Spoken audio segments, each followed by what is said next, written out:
Stewart. I'm the Associate Vice President and Dean of Students at the University of Portland. It is a pleasure to be chatting with you today. I wish I could be there in person, but I hope the conference is going great and the weather is amazing. I'm going to go ahead and get started and share my screen. Today we're going to be talking about some AI competencies and some applications to, from a student affairs lens of how I think you can use certain tools in AI to impact your work. Other thing is podcasts. We had our Vice President for Student Affairs and Inclusive Excellence join our campus, and I worked with our teams to prepare for his onboarding.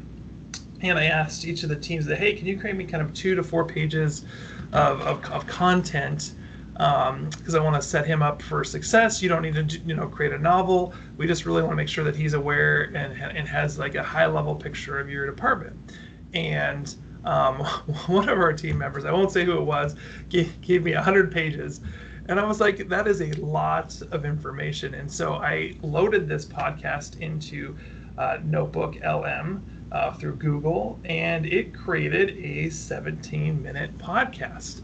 And it was very informative, and it was just a different way to process information. And so if there is projects that you're working on and you're like, this is a lot of content, maybe you do have to read that document word for word. Other times we're on the road, we're trying to get multitask in our work, and so having again a different tool where you can do that. I'm going to actually share my screen here when it comes to simulations. I partnered with Campus Safety, and we created a simulation for our campus leadership where we essentially had an unfolding crisis, and so I created my own GPT.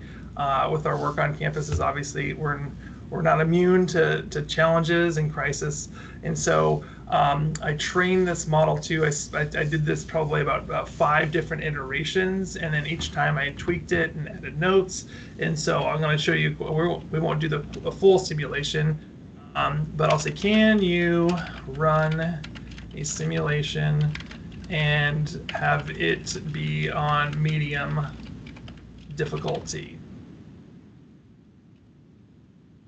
And it will load a simulation based, and how we designed it was every 10 minutes we needed to respond, and then the crisis would unfold and adapt based on what and how we responded. So in this particular crisis, it looks like there's a weather crisis, and we had to evacuate 2 different residence halls. There was power loss. There was 2 minor injuries. And so our campus command center, which would be our president's leadership cabinet, each of the members would have to respond of what they would do in real time. And then every 10 minutes, the essentially simulation would evolve. And so again, on your various campuses, you can do lots of different simulations to help support that. To make, to fit the particular needs of your departments and campuses. Probably the most powerful tool that I think I've used when it comes to ChatGPT and other AIs is the ability to create paradigms and personas.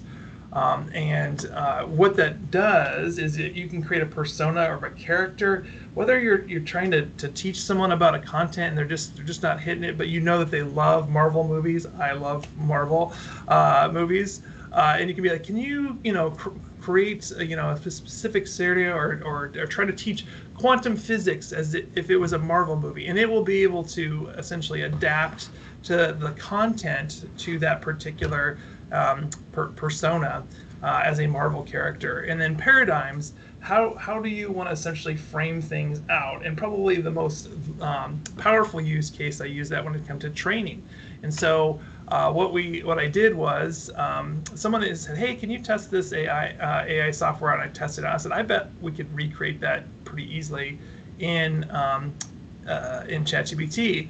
And so I put in this prompt, and you can create a persona of a staff member that maybe is challenging to work with, or maybe you want to do a colleague or a supervisor where you're trying to kind of navigate particular strengths, weaknesses, or opportunities, but then you also want to be, graded and giving yourself a paradigm of did I, and for this particular one, did I listen? Did I show care? Did I provide solutions? So you can go back in an exchange and have a really healthy conversation, and then be graded on it. So what could you do to improve? And so that's a really, again, very powerful tool that you can use in ChatGPT.